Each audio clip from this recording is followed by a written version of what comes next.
es algo quizás muy sencillo de abordar a pacientes psiquiátricos, pero es muy complejo, extremadamente complejo. Y usted va a decir, ¿pero por qué? Si es afecto.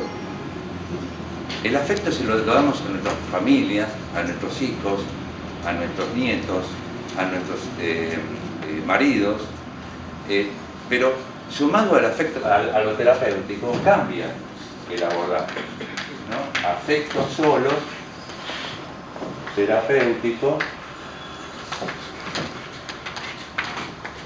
solo afecto, de este lugar no podemos abordar al paciente, porque justamente vamos a estar afectados porque el paciente nos fagotiza con su patología, ¿no? Porque sabemos que hay situaciones psicoemocionales de mucha ansiedad en el paciente. Como tal, tiene que funcionar sí o sí lo terapéutico. Y de este lugar aparece lo que se llama el rol. ¿Qué rol? Es lo que sostiene y puede soportarnos a la hora de abordar. ¿Sí? Aquellos alumnos que están haciendo el curso, terminando el curso, le damos un ejemplo muy claro de lo que es el rol. Porque a veces la pregunta es, ¿pero cómo es un rol? Podemos definir un rol, pero hay respuesta que no hay que darla éticamente, porque no corresponde. Solo la definición de un rol no va a hacer que ustedes entiendan lo que es el rol. Lo que lo van a entender es en la práctica pura, en el campo clínico. Ahí es donde van a sentir el rol. Por supuesto que en un comienzo va a ser difícil, ¿no? Y en un comienzo vamos a cometer errores sin dañar al paciente. Pero vamos a ir sintiendo ese error que nos va a permitir poder abordarlo, ¿no? Es como una epidermis distinta que se va forjando en nuestro cuerpo y se va sintiendo. Y a los estudiantes le damos este ejemplo, aquellos que no lo saben, muy simple. Es como un poncho de gaucho. Y este es más finito, ¿sí? Este es un tipo de rol. Acá estaría el paciente, ¿sí? Perdón, acá estaría el acompañante terapéutico. Y acá estaría el paciente. ¿Estamos bien? ¿Mal? El aire. Bien. Bien, este es un rol. Esto es un rol, ¿no? El rol que nosotros vamos teniendo la antesala de poder lograr este rol. ¿Se entiende? Este rol ustedes lo van a ver mucho más fuerte, mucho más estructurado. Es justamente lo que tenemos cuando iniciamos nuestra actividad como profesionales de la salud, ¿no? ¿Por qué? Porque tenemos miedo, porque hay un montón de situaciones de grupos internos que se movilizan dentro de nosotros. Entonces, sí o sí, comenzamos cruzando los brazos, si se quiere, a abordar al paciente, simbólicamente, ¿sí?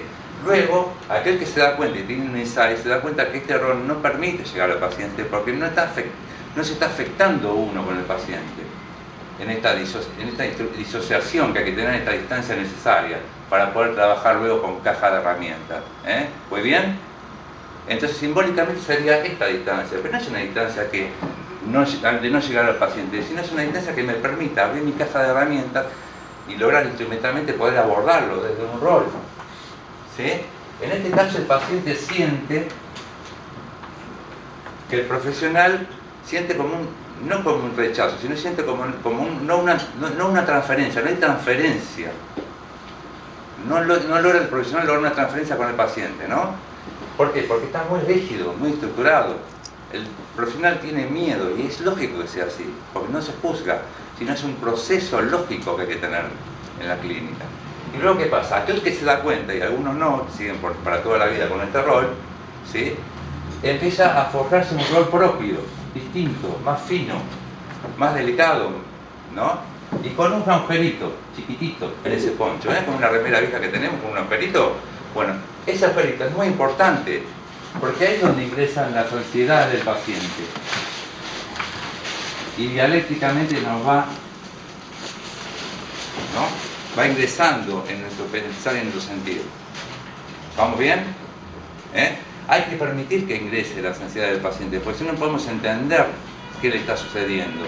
Y esto también es autorreferencial, porque no es porque sean pacientes psiquiátricamente que tengan escasa salud mental, no por este motivo, no dejan de ser personas que no han tenido una historia previa a eso.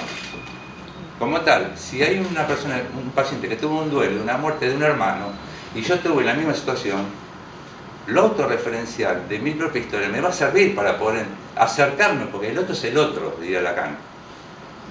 Pero también el acercamiento de la experiencia vivencial de cada uno es muy importante para poder entender al paciente psiquiátrico, ¿sí? Entonces hay que permitir que las necesidades lleguen a nosotros, porque el rol va a estar siempre, nos va a soportar, nos va a sustentar para poder trabajar, ¿eh? ¿Sí? ¿Vamos bien?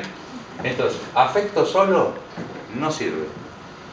Terapéuticamente sí, en un rol sentido, como el cirujano a la hora de cortar, que corta con mano firme, eso en el tiempo lo vamos logrando. Es todo un aprendizaje lograr tener un rol y tener un estilo propio.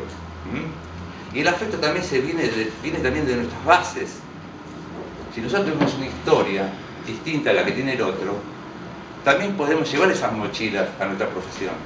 Por ejemplo, si tuvimos un padre frío, un padre que no nos dio sentimiento, una madre que no pudo, no es juzgable, porque hay que ver en el encadenamiento de nuestro papá y nuestra mamá, qué es lo que tuvo él antes, para forjar el perdón, si se quiere. El perdón nos salva para poder entender al otro y no juzgarlo. Si ese padre no tuvo recursos es porque no pudo cortar esa cadena. Y si un acompañante terapéutico, un psicólogo, un psiquiatra no pudo cortar esa cadena, posiblemente pulsione en algún momento en su abordaje. Por eso es muy importante el trabajo personal, la verticalidad. Hay que trabajarse mucho. ¿Cómo yo éticamente puedo ayudar al otro si yo no tengo un trabajo personal importante? ¿Vamos yendo? Si no es como si hago algo, pero en la vida personal son muy distintos. Y esto en algún punto reflexivo, íntimo, tenemos que llegar a acercarnos. No puedo ser tan distinto a lo profesional que en lo profesional que lo personal. Hay algo que en mí que no está funcionando entonces. Si soy un excelente profesional, dando amor desde la contención, y después voy a mi casa y le pego a mi mujer, hay algo que no está funcionando como corresponde. Esta es una cuestión íntima y reflexiva. Por eso la reflexión ayuda muchas veces a entender las cosas, y creo que en el escaso tiempo quizás lo que pretendamos nosotros como equipo es que se lleven esta reflexión, de que entiendan que también hay que trabajarse mucho uno para poder entender al otro, y de eso nos hace más éticos. ¿Bien? ¿Estoy bien, doctor? ¿Te he probado? No vine yo para poner nota, No, por la duda, a ver, vuelvo de nuevo. Después vamos a hablar un poco más.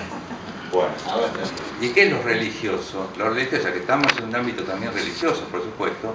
En los pacientes psiquiátricos no hay que convocarlos a la religión, ellos vienen con su religión. Y nosotros consideramos que hay un único Dios, único.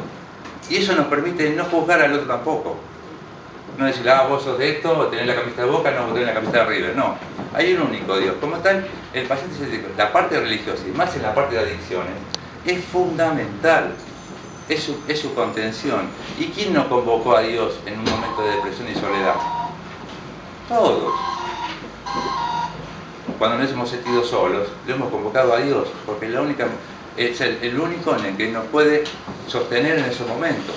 Y sentirlo a Dios es impresionante, es fundamental. En el caso personal mío, les cuento, no tengo ningún problema en exponerme, hubo una situación de mi vida muy, muy crítica, muy complicada, y yo en un momento dado sentí a Dios.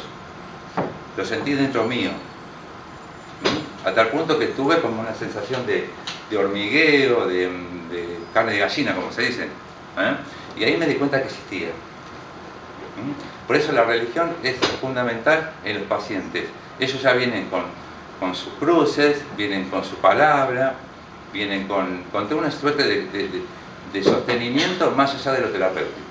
Por eso quería un poco cerrar esta charla, si vemos los videos porque no vamos a llegar, con el tema religioso, que es fundamental.